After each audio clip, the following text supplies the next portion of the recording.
Alors d'abord, on vous souhaite une très bonne journée.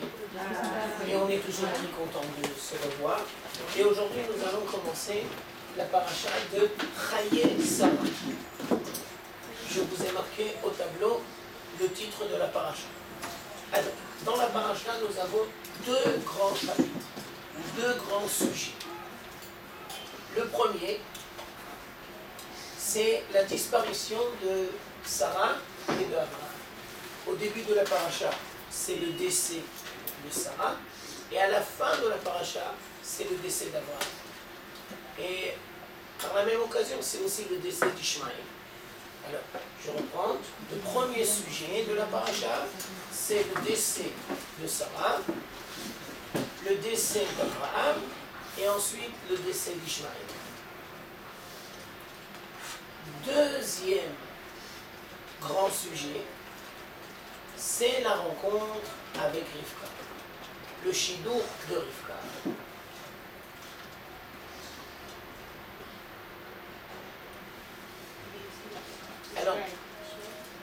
Alors, d'abord, dans un premier temps, nous allons expliquer le lien qu'il y a entre les deux sujets. Le soleil se couche, le soleil se lève. C'est-à-dire, toi, tu vois la fin d'une période, et Dieu vient, il te dit, ne t'inquiète pas. C'est le début d'une nouvelle période. Toi, tu vois la porte qui se ferme, ne t'inquiète pas. Il y en a une autre qui va s'ouvrir. C'est pas toujours immédiat, ça se fait pas toujours de manière immédiate. Mais n'empêche que dans l'agencement des générations, c'est vrai que Chaye Sarah, c'est la fin de Abraham et de Sarah, mais d'un autre côté, c'est le début de Yitzhak et de Rivka. Et ça sera toujours vrai dans la communauté d'Israël pour la collectivité ou pour l'individu personnel. Je vous donne la même idée exprimée sous une autre forme. Les Chachamim vont nous dire que le jour de la destruction du deuxième temps, le Mashiach va naître. C'est exactement la même idée. Ça veut dire, toi tu vois la destruction, tu vas en exil. Et Chachamim viennent, ils te disent, l'ère messianique commence. Toi tu vois la fin. Comprends que c'est le début de quelque chose de nouveau.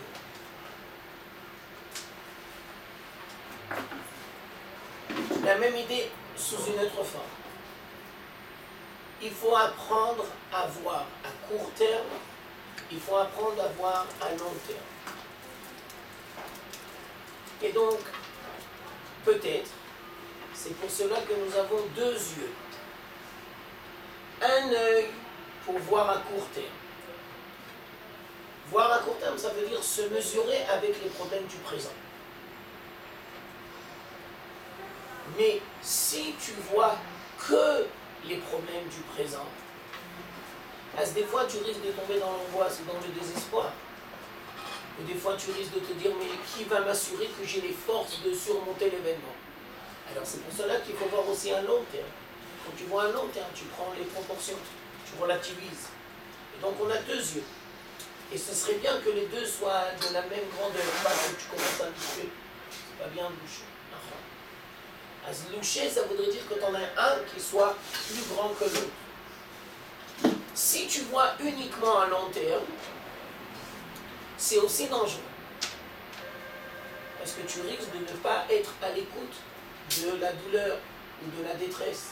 C'est pas grave, ça va s'arranger, c'est pas grave, ça va s'arranger. On ne dit pas ça n'importe qui et n'importe comment. Tu dois être capable d'être présent quand il y a la douleur. Il faut vivre le présent et pas simplement dire ça va s'arranger dans le futur. Donc on a besoin de trouver un équilibre. Alors ça c'est pour expliquer le lien entre les deux sujets de la paracha. Et maintenant avec votre permission, on va rentrer dans le deuxième sujet de la paracha. La rencontre avec Rivka. Le chidour avec Rivka. Alors, en guise d'introduction, on va poser deux questions. première question. Avec qui se marier? Ça veut dire, comment je suis appelé à choisir mon conjoint? Quels sont les critères pour choisir mon conjoint? Quelles sont les priorités? Ça, c'est la première question. Deuxième question. Quand Abraham a jugé que c'était le moment de s'occuper du mariage de son fils Yitzhak, il a été voir Eliezer, son serviteur, et il lui dit, je voudrais que tu ailles chercher une femme pour mon fils. Mais il lui dit, les filles de Canaan, il n'en est pas question. Je t'interdis de prendre pour mon fils une fille de Canaan. Je veux que tu retournes là d'où je viens, c'est-à-dire chez Bethuel et chez Lavan. Alors nous on pose comme question, mais pourquoi Abraham dit une chose pareille? Qu'est-ce qu'il y a de manquant chez les filles de Canaan que Abraham oblige son serviteur à ne pas prendre une fille de Canaan? Je reprends les deux questions. Première question, c'est une question actuelle, aujourd'hui, pour nous. Sur quoi on doit concentrer son regard quand on veut fonder un foyer? Quelles sont les valeurs qui doivent être importantes à nos yeux quand on veut fonder un foyer? Ça, c'est la première question. Et la deuxième question, c'est pourquoi Abraham interdit son serviteur de prendre une fille de Canaan? Je précise la deuxième question. Je précise la deuxième question. La deuxième question, c'est, mais les gens qui sont chez Lavan, ils font aussi de l'idolâtrie. Alors, apparemment, dans un premier temps, il n'y a aucune différence entre les filles de Canaan et les filles de Lavan et de Bethuel. Les deux sont des idolâtres. Alors, pourquoi toi, tu m'interdis de prendre une fille de Canaan? Vous avez compris jusqu'à là? Ça, c'est les deux questions.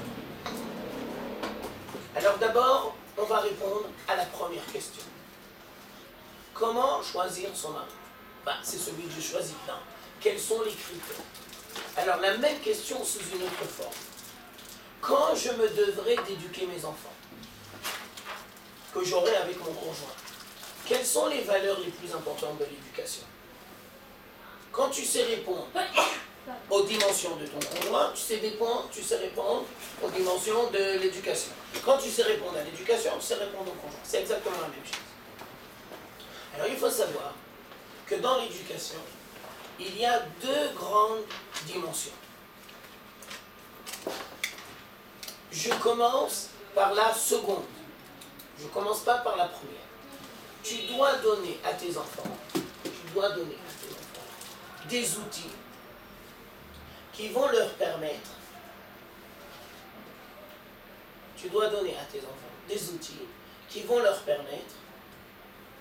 de s'intégrer dans la société et d'amener leur contribution à la société. Au lieu de dire outils, on peut dire formation professionnelle. Tu dois aider tes enfants à leur trouver la formation professionnelle qui leur convient pour qu'ils soient productifs et pas qu'ils soient à la charge de la société. Nous ne sommes pas appelés à être à la charge de la société. Nous sommes appelés à que chacun d'entre nous s'intègre dans la société et qu'il amène une contribution à la société. Alors par exemple, je m'excuse, c'est un cours de filles. Les filles ne sont pas obligées d'être profs. Non. On peut aussi être prof, mais il n'y a pas une obligation que toutes les filles soient profs. Donc chacun choisira le domaine qui lui convient. Et bien entendu, les parents devront s'adapter aux qualités de chaque enfant. Ça veut dire qu'il n'y a pas un seul modèle. Et là, il faut trouver le modèle qui convient. Alors il y en aura une qui voudra être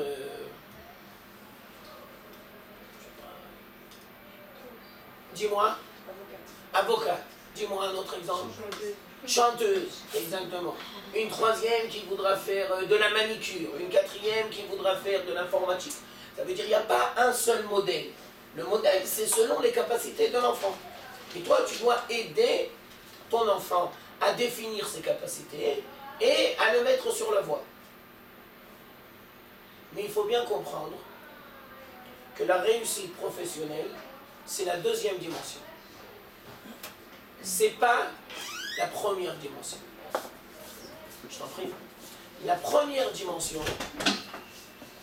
c'est de créer des gens qui soient bons dans leur essence. Et donc, des gens bons qui font du bien. Non. Et je tiens à préciser que bon, ça s'exprime dans les relations humaines. Ça veut dire des relations humaines saintes, équilibrées. Et ça s'exprime aussi dans la relation avec Dieu. Le plus important, c'est de créer des gens bons dans leur essence. Je m'excuse de dire ça comme exemple pour illustrer, mais les statistiques montrent que les femmes battues, ça peut être dans n'importe quel niveau de société. Et le mari, il peut être très érudit et pas érudit, et le mari, il peut avoir beaucoup d'argent ou pas beaucoup d'argent. C'est pas ça qui va l'empêcher de battre sa femme. Qu'est-ce qui va l'empêcher de battre sa femme? S'il a des bonnes vertus, s'il est bon. Et donc, je tiens à préciser que l'enseignement de la Torah et l'étude des mitzvot, non, l'enseignement de la Torah et la pratique des mitzvot, elle est là pour créer des gens qui sont bons. Et le plus important, c'est le bien.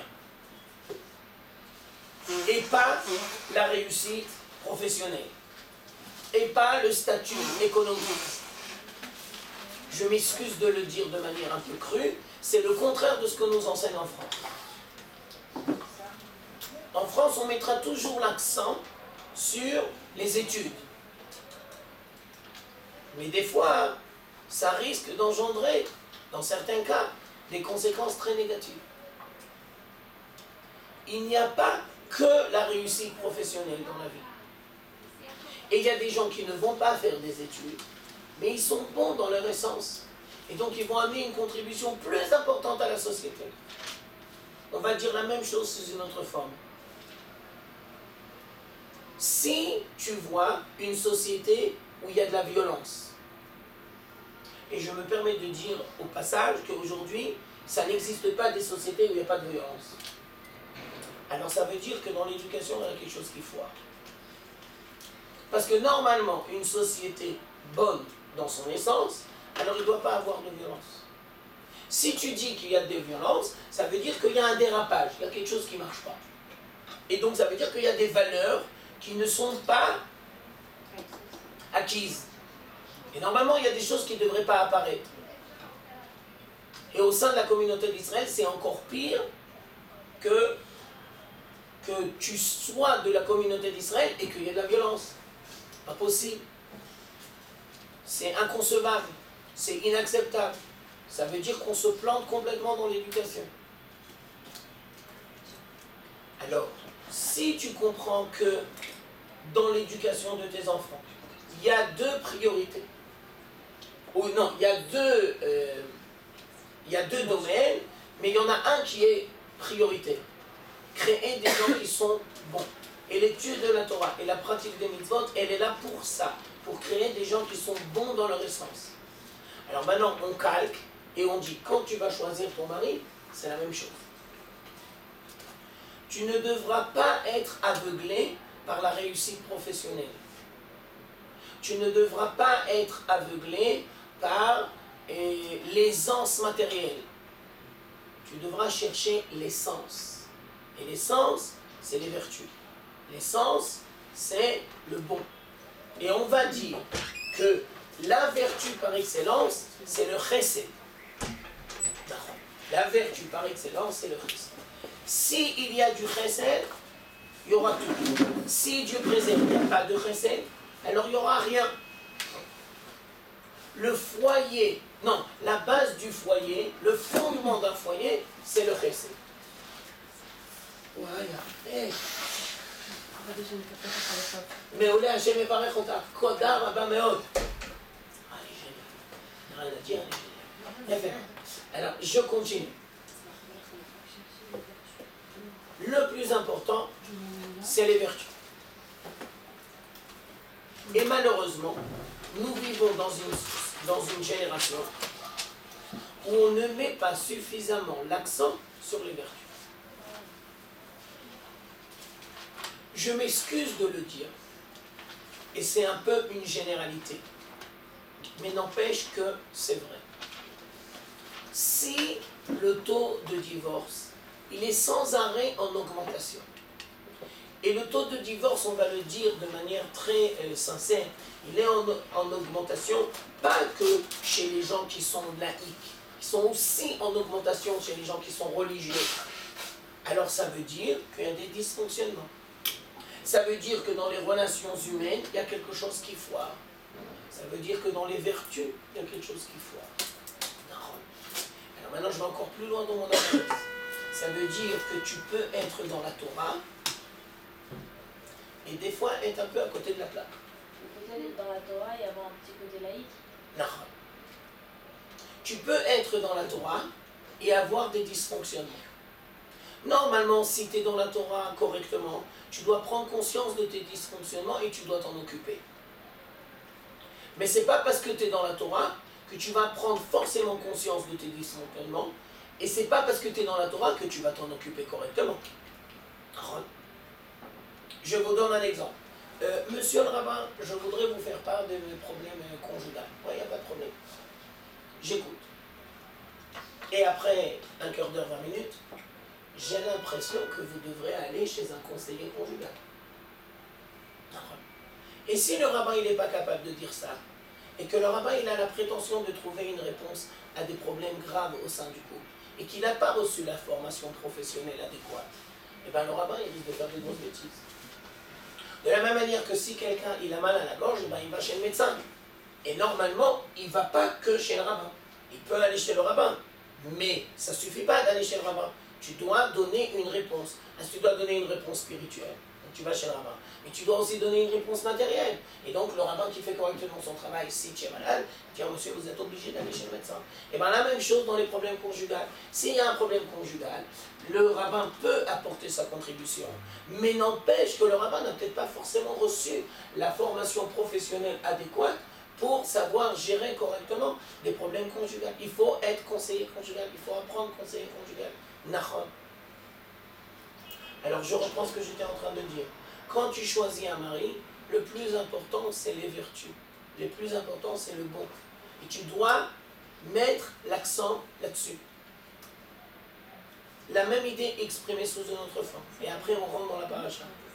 Si tu sors avec quelqu'un, si Dieu veut, et que ça marche, après 2-3 mois, tu es appelé à aller chez lui, et lui, il a appelé à venir chez toi. Et bien sûr, tu es obligé de voir ses parents. Tu es obligé de voir dans quelle ambiance il a grandi. Et lui, réciproquement. Et tu ne dois pas tomber dans le piège de dire « Mais non, mais je m'en fous, nous on s'aime et on est amoureux l'un de l'autre. On s'en fout de nos parents. » Nos parents, on les a en nous. On a grandi avec nos parents. De manière consciente ou inconsciente, le modèle conjugal que nous avons en nous, c'est nos parents. Et donc tu es obligé de prendre conscience. Nous allons expliquer que la différence entre un adolescent et quelqu'un de mûr, la différence entre un adolescent et quelqu'un de mûr, c'est qu'un adolescent prend conscience des manques de ses parents. Jusqu'à présent, il idéalisait un petit peu ses parents. Et maintenant, il arrive à un âge où il prend conscience des manques de ses parents. Et un adolescent, il a beaucoup de mal à gérer les manques de ses parents. Et donc, très souvent, ça va engendrer une révolte. Et il va se dire, ah, mes parents, à quoi ça sert, mes parents? Mais quelqu'un de mûr, c'est quelqu'un qui va comprendre que de la même manière que mes parents ont des manques, moi aussi j'ai des manques. Et de la même manière que mes parents, ils essayent de gérer leurs manques, moi aussi je dois apprendre à gérer mes manques. Et de la même manière que mes parents m'ont donné naissance, alors moi aussi je vais être appelé à donner naissance. Et donc, de la même manière que moi, je prends conscience des manques de mes parents, et bien plus tard mes enfants aussi vont prendre conscience de mes manques. Et donc, je dois comprendre que la vie est un peu plus complexe et que je dois apprendre à gérer la complexité de la vie. Alors, un adolescent a du mal à gérer la complexité de la vie, et quelqu'un de mûr, il arrive mieux à gérer la complexité de la vie. Alors, quand tu dis, il y a des manques, alors c'est quoi le plus important? Le plus important, c'est que tu en prends conscience et que tu les travailles. Nous n'avons pas la prétention d'être parfaits. Personne n'est parfait. Nous ne rechercherons jamais la perfection. La perfection n'est pas de ce monde. Qu'est-ce que tu dois faire? Tu dois prendre conscience de tes manques et avancer. C'est ça le plus important. Le plus important, c'est d'avancer. Et quand tu avances, jusqu'à 120 ans, ça ne dure pas que tu t'arrêtes. On n'arrive jamais. C'est pas qu'on termine. C'est pas, par exemple, j'ai mangé, je dois faire la vaisselle, ça y est, j'ai fini, j'ai tout remis en place. Non, c'est pas comme ça. Je vais vous dire la même idée sous une autre forme. On l'a toujours dit, on le reprend parce que c'est très important. Les parents savent que c'est leur rôle de faire grandir leurs enfants. Tous les parents savent que c'est leur devoir de faire grandir correctement leurs enfants. Mais nous, tous les parents ne savent pas que les enfants sont appelés à faire grandir leurs parents. Non, c'est pas normal. Si tu grandis correctement, alors tu dois comprendre que c'est ton rôle d'avancer avec tes enfants. Si tu crées une maturité correcte, tu comprends que c'est ton rôle d'avancer. Tu n'es jamais tombé enceinte, tu lis les bouquins. Tu n'as jamais eu un gosse de 5 ans, tu lis les bouquins. Tu n'as jamais eu un adolescent, tu lis les bouquins. Non, bien sûr. Les bouquins dans le rôle ou dans le collège? Les deux, bien sûr. Il y a des dimensions qu'il y a dans le collège, il y a des dimensions qui sont dans le rôle. Et bien entendu, quand tu lis le rôle, on devrait t'apprendre à faire le tri, qu'est-ce que tu prends, qu'est-ce que tu ne prends pas. Alors maintenant, ça c'est pour répondre à la question que l'on a posée, comment je choisis mon mari? Alors maintenant, on répond à la deuxième question. Pourquoi Abraham a dit à son serviteur, tu ne prends pas en aucune manière une fille pour mon fils, des filles de Canaan? Réponse, parce que les filles de Canaan sont perverties dans leurs mœurs. Ce ne sont pas des gens droits. Et donc, en aucun cas, et c'est le plus important quand on doit créer un foyer, que tu prends avec toi des gens qui sont droits, des gens qui sont bons, des gens qui ont des valeurs, des vertus. Et Abraham dit à Eliezer, pas des filles de Canaan. Alors nous, on a posé une question tout à l'heure. Et on a dit, mais Bethuel et Lavan, ils sont idolâtres. Quelle est la différence? Alors là, ça c'est très important. L'idolâtrie, c'est pas comme la perversion dans les mœurs. Non. L'idolâtrie, c'est pas comme la perversion dans les mœurs. Et la perversion dans les mœurs, c'est plus grave que l'idolâtrie. Alors on explique. L'idolâtrie, c'est une erreur de compréhension. Ça veut dire, c'est une erreur intellectuelle. Tu arrives à l'idolâtrie à cause d'un manque intellectuel. Un manque intellectuel, tu peux le combler. Ça veut dire quoi? Je vous explique. Il y a le soleil, il y a la lune, il y a le jour, il y a la nuit, il y a la pluie, il y a l'obscurité, il y a la lumière. Comment c'est possible qu'il y ait un seul Dieu? C'est une erreur intellectuelle. Tu as du mal à comprendre intellectuellement. Intellectuellement, tu peux toujours compléter. c'est pas la fin du monde. Les mœurs, c'est dans l'être. Ça, c'est beaucoup plus dur à changer. La idolâtrie, c'est dans le monde de la pensée. C'est dans le monde de la réflexion. Tu as du mal à comprendre comment Dieu, il peut être la source unique s'il y a tellement de choses qui sont au contraire. L'idolâtrie, c'est dans la réflexion, c'est dans la pensée. La réflexion, la pensée, tu peux la changer. Il y a des gens qui n'ont pas grandi dans la Torah, c'est pas la fin du monde. Ils feront tchouva, ils se diront au Machonora, 3-4 ans, ça y est. Les mœurs. Un an, ça suffit pas. Hein? Un an, Non, ça veut dire 3-4 ans, ça veut dire tu fais 1 an et après tu continues à écouter des cours. D'accord, bien sûr, mais c'est pas dans la même intensité, d'accord? D'accord? Mais les mœurs c'est dans l'être. Les mœurs c'est beaucoup plus dur à changer. Les mœurs c'est dans ton être. Tu as tendance à crier, tu as tendance à perdre les plombs et à tomber en colère. Tu es avare, tu as de l'orgueil, mais ça c'est dans l'air, ça c'est beaucoup plus dur à changer. La pensée, ça c'est dans la pensée. Les mœurs, c'est comme les méthodes, ça? Ouais, les mœurs c'est comme les méthodes, c'est la même chose, c'est les vertus, c'est les mœurs, c'est les méthodes. Maintenant on explique une autre dimension. Les mœurs, ça passe en génération en génération. Quand tu grandis avec des gens qui, Dieu préserve, sont violents, tu as toutes les chances de devenir violent. Ça veut dire que quand il y a quelque chose qui foire au niveau des mœurs, au niveau des vertus, au niveau des midotes, eh bien ça se transmet de génération en génération. Par contre, la pensée, non. Tu décides de faire tchouba, ça ne veut pas dire que tes parents vont faire tchouba. Et ça ne veut pas dire forcément que tes enfants ils vont rester religieux.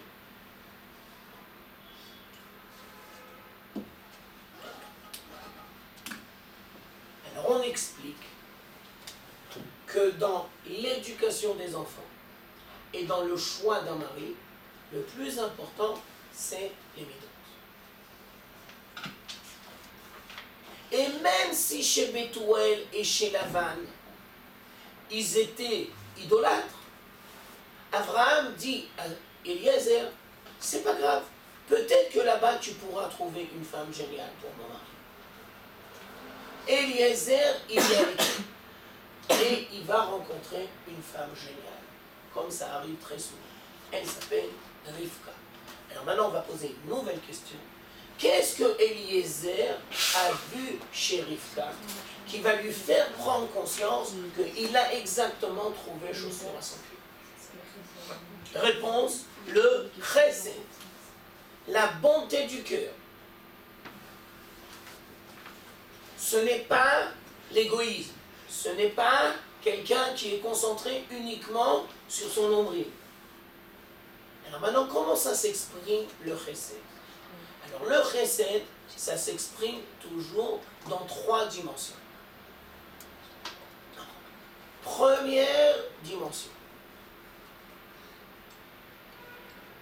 Eliezer va voir Rivka et il va lui demander, est-ce que tu peux me donner à boire s'il te plaît? Vas-y, non, tu peux rentrer. La porte est toujours grande ouverte. Non, mais je repars de l'autre côté parce qu'il y a la caméra. Ah, ça c'est autre chose. Alors, quand tu passes, fais attention que tu ne te prennes pas un coup là-bas. Alors j'explique. Première dimension. Eliezer va lui dire, tu veux boire? Et elle va lui dire, je suis prêt à te donner à boire, à toi et à tes chameaux. Ça veut dire, Rivka prend conscience par elle-même du manque. Elle comprend et elle prend l'initiative. Ah voilà, ça c'est la première dimension. Les gens qui sont bons dans leur essence, ce sont des gens qui prennent des initiatives. Ils n'attendent pas qu'on leur dise. Ils comprennent par eux-mêmes. Pour comprendre par toi-même, il faut utiliser l'intelligence affective.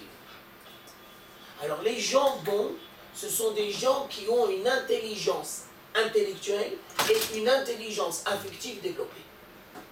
Et comment ça s'exprime? Qu'ils prennent des initiatives.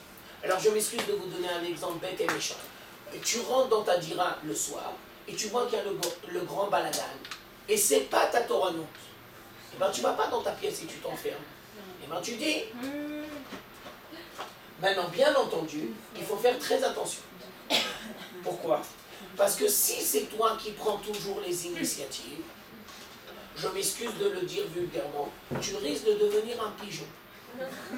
Et faire le chesed, ce n'est pas être un pigeon. Alors, comment tu fais la différence? Tu fais le chesed, mais d'un autre côté, tu dois apprendre à dire les choses de manière comment on dit? Assertive. Je ne sais pas comment on dit en français. Apprendre à dire les choses gentiment, mais voilà, ça veut dire tu dis, mais sans violence. Sans violence. Tu dois dire et sans jouer le jeu. Ça veut dire sans et pas l'hypocrisie. Alors, tu dois apprendre à faire le chesed et à dire les choses. Par exemple, tu vas faire le chesed et tu vas dire, les filles, excusez-moi, j'aurais bien voulu qu'on en parle. Je vous ai amené un petit gâteau, viens, on en parle. Maintenant, vous pouvez me dire, c'est tout à fait respectable, maintenant, c'est pas le moment. D'accord, très bien.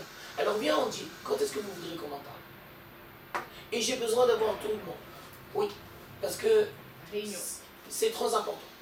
Et il faut apprendre à dire les choses. Et toi, tu dois apprendre aussi à écouter l'autre. Et c'est pas parce que tu écoutes l'autre que tu ne dois pas dire ce que tu as sur le cœur. Tu ne dois pas te bouffer de l'intérieur. C'est très mauvais pour la santé de se bouffer de l'intérieur. Il faut apprendre à dire les choses, même si tu es blessé. Ah, si tu n'es pas capable de le dire sur le moment, c'est pas grave. Tu le dis le lendemain. Entre-temps, tu réfléchis. Comment je vais le dire? Tu penses que tu n'es pas capable de le dire à tout le monde. Tu prends une copine. Tu sais, je voudrais te faire. Il y a un truc qui me gêne. Qu'est-ce que tu dis, toi? Comment tu vois les choses? Tu crois qu'il faut parler avec tout le monde? Tu crois qu'il faut que je le fasse entre nous? Qu'est-ce que tu crois? Ça veut dire, je reprends ce que je suis en train de dire. L'intelligence affective, elle est là pour te développer ton chesed. Et donc, Rivka comprend. Elle prend une initiative. Personne ne va lui dire, il faut donner de l'eau au chameau. Mais non, mais pas du tout. Je vous dis la même chose sous une autre idée. Faire du chesed, c'est pas être un robot. Faire du chesed, c'est comprendre la situation. On ne va jamais t'expliquer qu'est-ce que tu dois faire dans les détails. C'est à toi de le comprendre. Et donc, si tu grandis correctement dans la Torah, tu devras apprendre à savoir prendre des initiatives et à comprendre par toi-même qu'est-ce que tu dois faire. Tu ne dois pas créer un état de dépendance. Monsieur le rabbin, qu'est-ce que je fais? Monsieur le rabbin, qu'est-ce que je fais? Monsieur le rabbin, comment je me nettoie les chaussures? Monsieur le rabbin, comment je me nettoie les dents? Monsieur le rabbin, où je vais habiter? Monsieur le rabbin, avec qui je vais me marier? Monsieur le rabbin, qu'est-ce que je fais? Comment je m'habille? Impossible, ça c'est de la dépendance. C'est de la dépendance négative. Tu dois créer des gens qui sont indépendants. Tu dois créer des gens qui savent prendre des initiatives. Alors, je tiens à expliquer que la première dimension du chesed, c'est que tu es capable de prendre des initiatives. Tu comprends par toi-même qu'est-ce qu'on a besoin, qu'est-ce qu'il faut faire à ce moment-là. Deuxième dimension, tu n'as pas peur de relever les défis. Donner de l'eau au chameau, c'est difficile. Vous savez combien il a de litres le chameau dans sa bosse? C'est là où il stocke l'eau, non? Entre 200 et 300 litres. Oui. Ça veut dire les gens qui sont bons dans leur essence, ils n'auront pas peur de relever les défis. Même si c'est difficile. Les gens qui ne sont pas bons, ah, je ne suis pas un pigeon, mais il y en a d'autres, mais pourquoi c'est toujours moi, mais à quoi ça sert, mais on demande à quelqu'un d'autre. À part le fait qu'ils sont râleurs, entre parenthèses, les Français, ils sont très râleurs, mais ce n'est pas le sujet. Alors, à part le fait que c'est un râleur, dès que c'est un peu plus compliqué, il n'y a plus personne. Ah, ça, c'est pas possible. Les gens qui sont bons, ce sont des gens qui n'ont pas peur de relever le défi. Je vous donne 3 exemples de la vie de tous les jours. Préparer le Shabbat, c'est facile ou pas facile? Pas facile. Et en hiver? À quelle heure rentre Shabbat? À 4 heures. Alors, si tu veux rentrer dans ton Shabbat correctement, ben, tu dois bien cravacher. Et tu dois bien réfléchir à l'avance. Question piège. Le Shabbat, c'est 50 salades ou 25 salades? Réponse. Le Shabbat, ça dépend où tu es. Si tu es crevé, eh ben, tu dois prendre conscience que tu es crevé. Et donc Dieu il a fait une invention géniale qui s'appelle la cocotte minute. Et si ce Shabbat tu ne peux pas faire des chalot, parce que tu es complètement à côté de la plaque, je m'excuse de vous le dire, c'est le premier jour de tes règles, tu es complètement à côté de la plaque, et ben tu vas à la Macolette et tu achètes des chalot. Ça veut dire, si toi tu crois que faire le Shabbat, c'est éclater la santé, et entre-temps, engueuler tout le monde qui sont autour de toi, parce qu'il faut arriver au Shabbat, et tu veux faire le Shabbat, et bien ça veut dire que tu n'as rien compris, tu es complètement à côté de la plaque. Ton rôle, c'est pas uniquement de faire le Shabbat, ton rôle, c'est de faire correctement le Shabbat. Et pour faire correctement le Shabbat, il faut prendre le temps de réfléchir. Et il faut se dire où je suis, quelles sont mes capacités, est-ce que je peux pas, à qui je peux demander de l'aide, à qui je ne peux pas demander de l'aide. Bien sûr, bien sûr. C'est un grand sujet et on va à peine l'effleurer, d'accord? Mais si c'est une famille religieuse et que les enfants, ils sont tous à la suite, eh ben, on t'enferme à l'asile à 40 ans. Tu n'es pas appelé à aller à l'asile de Charenton à 40 ans, ni même à 120 ans. Donc ça demande beaucoup de sagesse pour savoir comment gérer tout ça. Alors je reprends la deuxième dimension. La deuxième dimension, c'est que tu ne dois pas avoir peur de relever les défis, mais tu ne dois pas t'éclater la santé.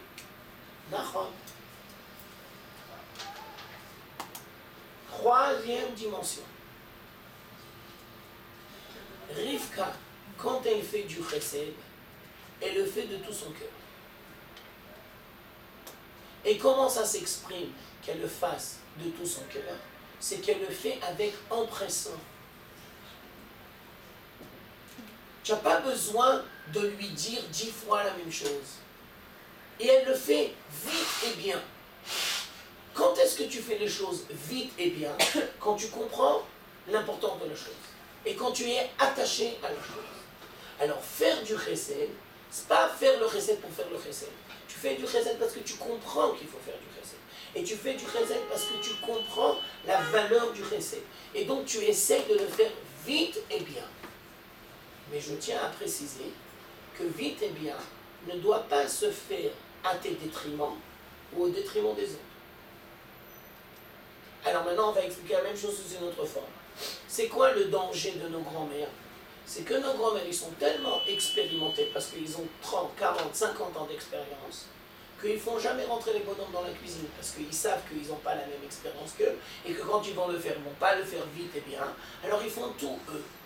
Oui, mais ça, c'est la bonne manière pour faire grandir des gens gâtés et pourris. Non. Et donc, tu ne dois pas faire grandir des gens gâtés ou pourris. Et donc, tu dois apprendre à les faire participer. Mais ils ne le font pas vite et bien comme moi. Eh bien, c'est ton rôle de lui apprendre. Non. Tout doucement. Et donc, quand tu as des enfants, eh bien, ils rentrent dans la cuisine avec toi.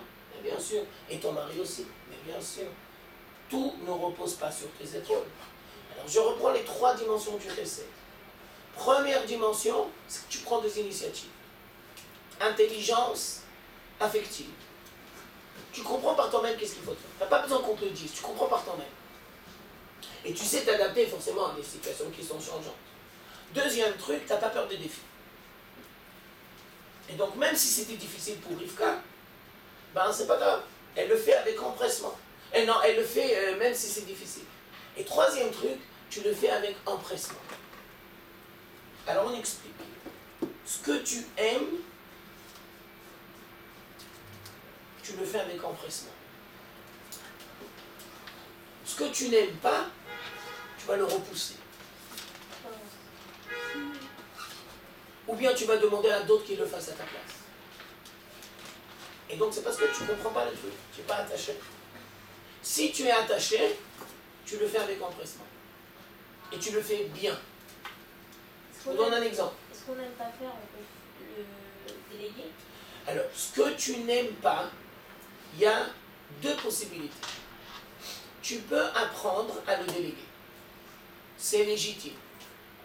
Mais pour que tu ne transformes pas les gens en pigeons, toi tu continues à faire d'autres choses. Bien sûr. Premier truc, déléguer.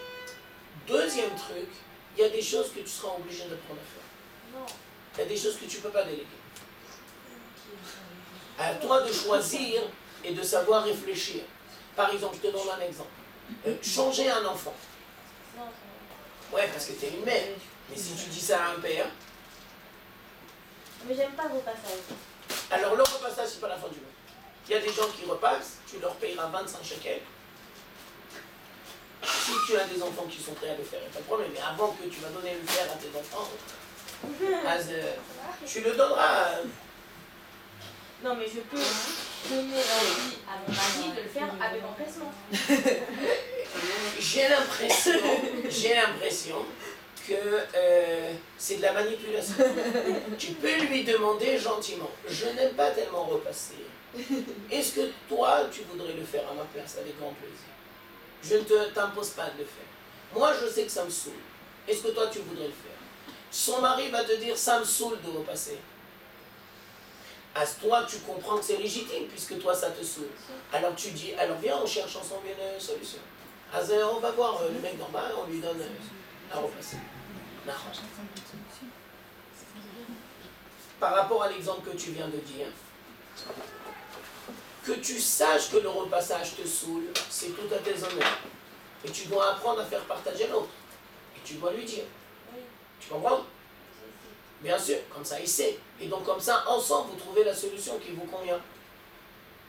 Il y a des femmes qui n'aiment pas cuisiner. Alors son mari va lui dire, c'est pas grave, tu peux compter sur moi. Moi je rentrerai dans la cuisine à ta place. Pas de problème. Et il y en a une femme qui dit, non, ça me saoule. Je veux bien un petit peu, mais je ne peux pas. Ça me saoule. Dernier point, qui n'est pas marqué dans la paracha, mais en fin de compte, ça sort de tout ce que je viens de dire. Si tu ne te connais pas et si tu ne te respectes pas, tu ne peux pas faire du recel correct. Je reprends. Si tu ne te connais pas et si tu ne te respectes pas et tu ne connais pas tes limites et tu ne connais pas tes difficultés et tu ne connais pas aussi tes avantages et les choses dans lesquelles tu progresses facilement, tu ne peux pas faire du recel correctement.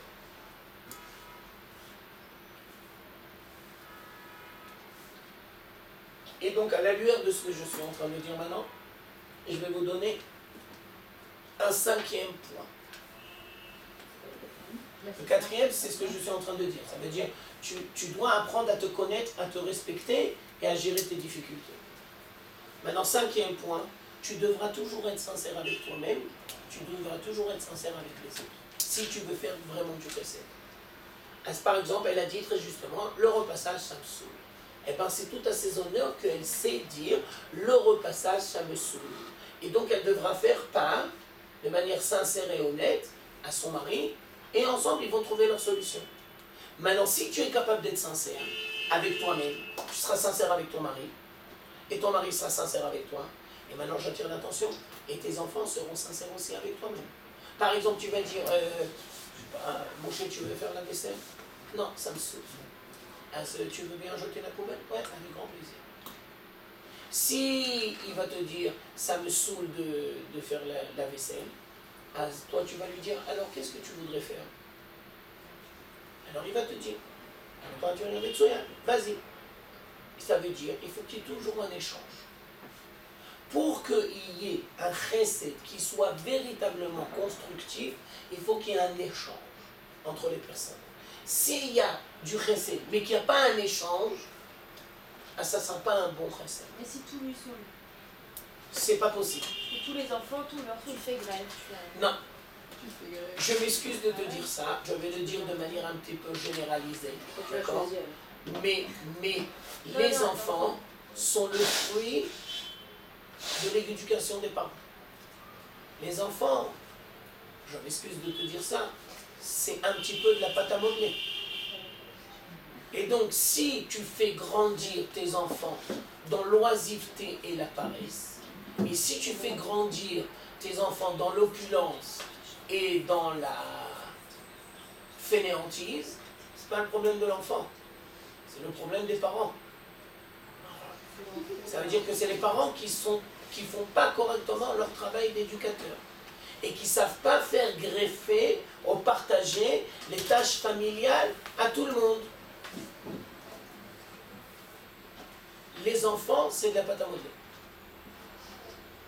Les enfants, c'est de la pâte à modeler. Et très souvent, puisque tu poses la question,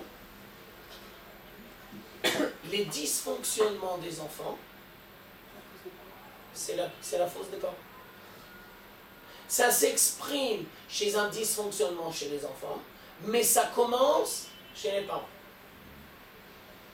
Tu peux donner un exemple. Ça, c'est un exemple un peu cru, mais n'empêche qu'il faut mettre les pendules à l'heure, même si elle n'a pas de batterie. Est-ce que le père, il est amené à enlacer sa fille à n'importe quel moment et dans n'importe quelle occasion? Réponse, non. Et pourquoi le père, il enlace sa fille? Parce que peut-être que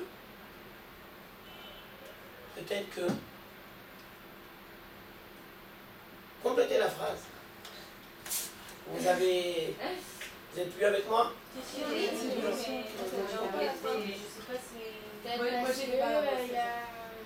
Dysfonctionnement conjugal avec son épouse engendre compensation du père avec sa fille. C'est de l'inceste. Mais bien sûr. Mais non, mais c'est un peu tordu là, c'est pas tordu. Non, ça veut dire moi j'ai exagéré exprès. Non, tu as raison de te révolter, mais j'attire ton attention. Est-ce que dans certains cas c'est possible? On va... Non, je vous en prie, madame. Vous n'avez pas une chaise? Il y a ici. Alors je reprends, tu as raison de te révolter. Moi je l'ai dit de manière... Mais est-ce que c'est possible d'envisager dans certains cas? Oui, bien sûr. C'est ça que j'ai voulu dire. Maintenant, je n'ai pas dit que ça sera toujours, que ça va s'exprimer à travers l'inceste. C'est pas ça que j'ai dit. Mais j'ai dit un dysfonctionnement conjugal va engendrer... Enfin, moi, je sais que... Bon, je fais quelques cours là parce que je marie et j'ai eu cours avec ma rabbinite hier. On a fait un cours sur Valida et ça m'a gêné le fait que quand j'accouchais, je ne pouvais pas toucher mon mari après. Et justement après, elle m'a dit mais de toute façon tu verras, tu ne vas pas te préoccuper de ton mari, tu vas justement, le fait que tu ne vas pas toucher ton mari, tu vas mettre cet amour sur ton enfant. Mais ça ne m'a pas paru d'inceste, mais là quand vous parlez, c'est... Non, mais moi, c'est pas ça que j'ai dit. Voilà, oui, mais c'est... Ça veut dire, toi, tu as fait un amalgame, et je me permets de dire une petite salade, parce que c'est pas ça que j'ai dit. C'est pas ça que moi j'ai dit. Oui, mais ça m'a paru un peu... D'accord? Alors, on remet les pendules à l'heure. Moi, je te dis ce que j'ai voulu dire. Si un mari, un père, il a une fille à l'âge de l'adolescence, qui a entre 15 et 17 ans, et il passe son temps à l'enlacer. C'est possible ou c'est pas possible? Oui. Tu peux envisager un cas pareil?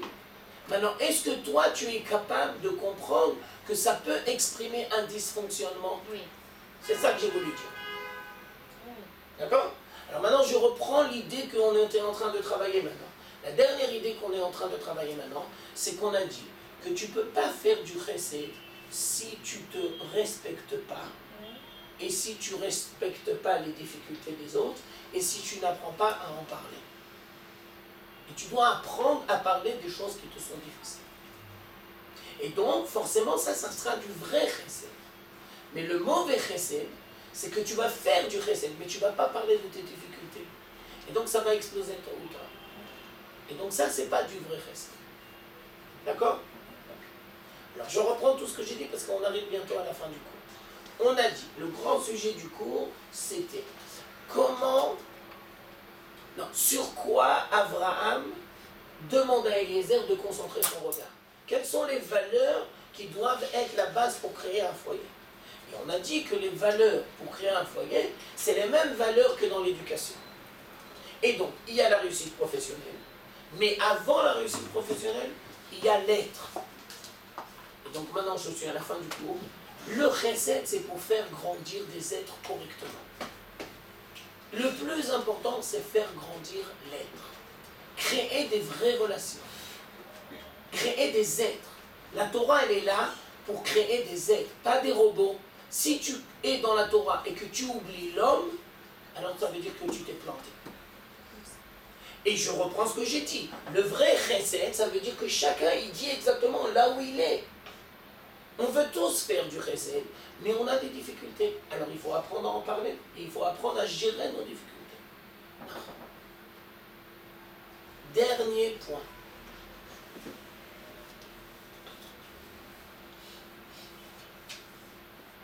De la même manière que dans l'éducation d'un enfant, on commence d'abord par les vertus et les midot, et après la pratique des mitzvot. De la même manière, quand tu vas rechercher un mari, tu dois commencer d'abord par l'être. Je reprends. Je vous donne des exemples. Un gosse de 3 ans ou de 5 ans, il ne fait pas le Birkat Amazon. C'est la fin du monde? Non, c'est pas la fin du monde. Non, c'est pas la fin du monde. Mais il bat, ou il injurie, ou il est jaloux. Tu dois t'en occuper correctement. Ça veut dire ça, c'est dans le midot. Tu ne peux pas dire ça va s'arranger tout seul. C'est à toi de savoir intervenir correctement. C'est tout à fait légitime que le deuxième se sent remis en question quand il voit l'aîné. Et que lui, que l'aîné se sent remis en question quand il voit le deuxième. C'est tout à fait légitime. C'est à toi de savoir le gérer correctement. Alors d'abord, ça passe par les méthodes. Alors de la même manière que dans l'éducation d'un individu, tu commences d'abord par les méthodes. Et après la pratique des méthodes, quand tu recherches un mari, la même chose. Et donc, la première préoccupation d'Abraham, c'est pas de dire à Eliezer, elle fait Avodah Zarah, elle fait pas Avodah Zarah. Non, il y a une préoccupation avant. Elle est bonne dans son essence ou elle n'est pas bonne dans son essence. Si elle est bonne dans son essence, elle pourra se marier avec Yitzhak. Même si elle a grandi dans un milieu d'Avodah Zarah, c'est pas grave. Maintenant, ça, c'est le mot de la femme. Il faut savoir que Rivka, c'est l'exemple par excellence de Baalat Teshuvah. Parce qu'elle n'a pas grandi dans la Torah. Et donc, il y a une dimension intellectuelle qu'elle ne connaît pas. Mais c'est pas grave, elle est bonne dans son essence. Si elle est bonne dans son essence, après tu le ramènes à la Torah, ça va devenir Rivka, c'est une bombe, c'est extraordinaire. Mais si tu es dans la Torah et dans la pratique des mitzvot, et que tu n'es pas bon dans ton essence, alors ça va être catastrophique. Et donc, Yitzhak, c'est Tzadik ben Tzadik. Et Rivka, c'est Tzadeket ben Rasha. La grandeur d'Yitzhak, c'est qu'il a été capable de choisir Rivka. La grandeur de Rivka, c'est qu'elle a su être l'épouse de Yitzhak. Bien que chacun avait un processus de vie qui n'est pas pareil. Abraham, Yitzhak, Tzadik ben Tzadik, et elle, Tzadeket ben Rasha. Quand il y a des bonnes midot, il y a tout. Quand il y a du chesed, ça veut dire le chesed, c'est la base de tout. S'il y a ça, il y a tout. S'il manque ça, tout s'écroule. Tu ne pourras jamais rien construire s'il n'y a pas du chesed. Et je tiens à dire que c'est la même chose pour tes enfants. Ça veut dire que ça commence des parents dans la relation du couple et après c'est dans les enfants, bien sûr. On s'arrêtera là.